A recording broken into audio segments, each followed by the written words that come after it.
Good morning, everybody. And I would like to leave you a quick note just on my thoughts of the Trans Mountain Expansion Pipeline resistance and the marketing going forward. And I believe that, in a nutshell, I'll have to get into, if you require more detail, I can get as much detail as you want on all the issues. I'm going to quickly run over here right now. And okay, so in the past, we've been marketing, trying, or it's not getting us where we want to go, right? So in the past, we primarily used economic, financial, environmental marketing to try and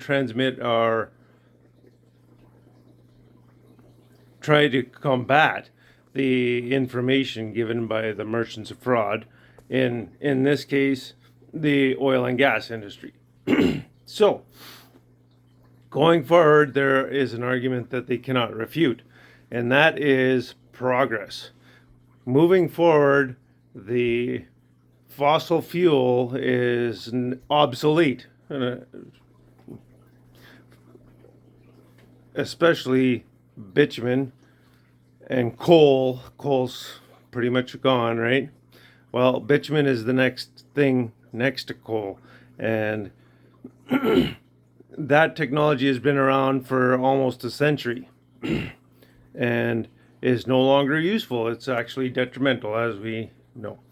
So, we need to move forward.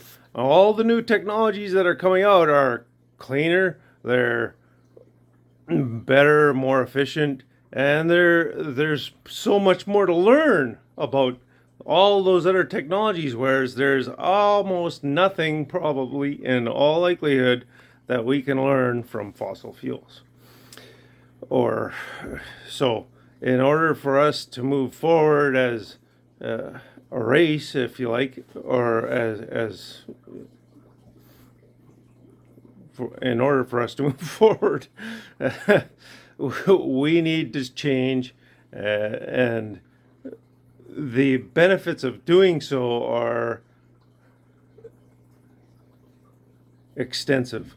If you look, there was a story today about oil execs explaining how the next big boom is, of course they've discovered this, right? The next big boom is in renewable energy, and that's how we're going to get there. Well, no, not exactly, because they're not exactly motivated to get there. They'll get there in their own good time, and after they've done so much destruction, they need more incentive to do so.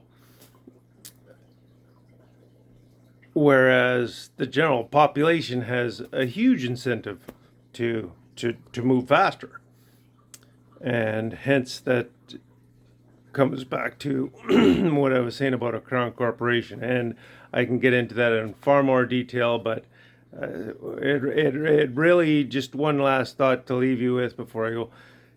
It really, I find irritating that Canadians are all in awe of the American system of capitalism, and on the whole, in general, like to look at it as the end all be all of ways to do things. How many of us would like to send our kids to school in the States and worry that they might not come home? They might get shot. So I'm suggesting that we look around the world, and if you look at the stories uh, at other systems, and try and adopt some of the features that they have, as opposed to what the Americans are have, and the problems that they have, and they know they have problems they're trying to fix. And capitalism at its core is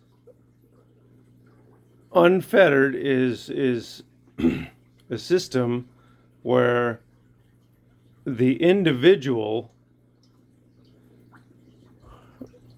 where the system prays, like individualism is put forward as the end all be all of everything, right?